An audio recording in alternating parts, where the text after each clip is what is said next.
നമസ്കാരം. കഴിഞ്ഞ ദിവസം ഒരു ഗൈനക്കോളജിസ്റ്റിന്റെ അടുത്ത് ഡിസബിലിറ്റിയുള്ള 2 കുട്ടികളെ കൊണ്ടുവന്നു. 2 പേർക്കും സെയിം കംപ്ലൈന്റ് ആണ്. ആ കുട്ടികളെ കൊണ്ടുവന്നു. ആ കുട്ടികളോട് വേണ്ട നിർദ്ദേശം എല്ലാം കൊടുക്കുന്ന ഡോക്ടർ പറഞ്ഞു. 2 പേർക്കും ശാരീരികമായ വൈകല്യമുണ്ട്. അതിന് സംരക്ഷിച്ച് കൊണ്ടുവരാൻ കുറച്ച് ബുദ്ധിമുട്ടുകൾ. അതിനുശേഷം ഡോക്ടർ അവിടുന്ന് മാറി. കുറേ ദൂരത്തേക്ക് പോയി. 15 വർഷം കഴിഞ്ഞു. 15 വർഷം കഴിയുമ്പോൾ അവിചാരിതമായ ഡോക്ടർ അവിടെ എത്താനാണ് വന്നത്. അപ്പോൾ ഈ 2 കുട്ടികളുടെയും പേരൻസിനെ ഡോക്ടർക്ക് അറിയുന്നതായിരുന്നു.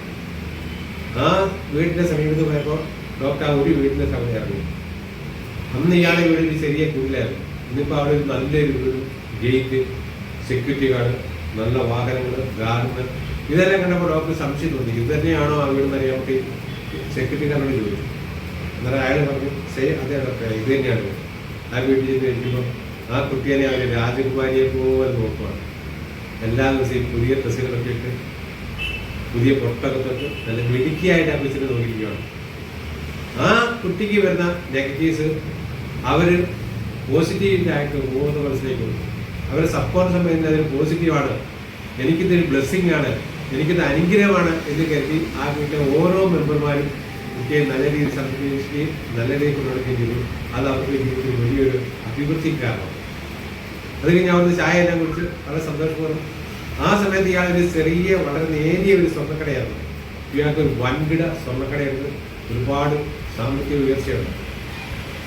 അപ്പം ശരിക്കും പറയാതെ 2ാമത്തെ വീട്ടിലൊക്കെ പോയി നോക്കാം എന്ന് കരുതി അവിടുന്ന് ചെറിയ ദൂരത്തിലാണ് 2ാമത്തെ വീട്.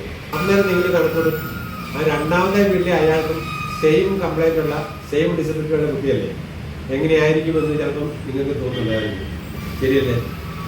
അതറിയാൻ വേണ്ടി ഞാൻ 2ാമത്തെ വീട്ടിൽ അവിടെ കുറച്ചുകൂടെ ദൂരം പോകണം. 2ാമത്തെ വീടിന്റെ സമീപത്ത് ചെല്ലുമ്പോൾ തന്നെ വളരെ ദയനീയമായ അവസ്ഥ. അവർ കൃഷിയെല്ലാം നശിച്ചു പോയി, വീടെല്ലാം ചോർന്നൊലിക്കുന്നുണ്ട്. അതിന് മേലെ നീല പ്ലാസ്റ്റിക് കെട്ടിയിട്ടിരിക്കുകയാണ്.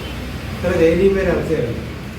ഞാൻ വീട്ടിൻ്റെ ഉള്ളിൽ പ്രവേശിച്ച് കഴിയുമ്പോൾ എല്ലും തോലുമായി ഒരു വൃത്തിഹീനമായ സാഹചര്യത്തിൽ ആ കുട്ടിയിട്ടേക്കുമാണ്. എന്നിട്ട് ആ ഭർത്താവ് ഭാര്യയും നിരന്തരമായിട്ട് ചതിക്കുകയാണ്.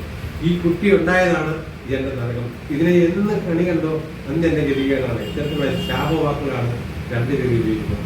എന്താണ് ഇതിന്റെ കാരണം?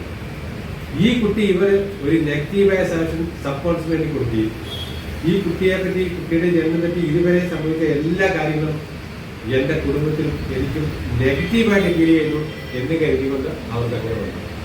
നേരെ മറിച്ച് അതേ കുട്ടികളെ നമ്മുടെ സമൂഹത്തും നമ്മുടെ വീട്ടിലും വരികയാണെങ്കിൽ യഥാക്രമം അവർക്കൊരു ക്ലിനിക്കൽ സൈക്കോളജിസ്റ്റിനെ കണ്ട് അവരുടെ ഒരു ട്രീറ്റ്മെന്റ് നടത്തുവാണെങ്കിൽ ഒത്തിരി മാറ്റം വരും. ഓക്കെ.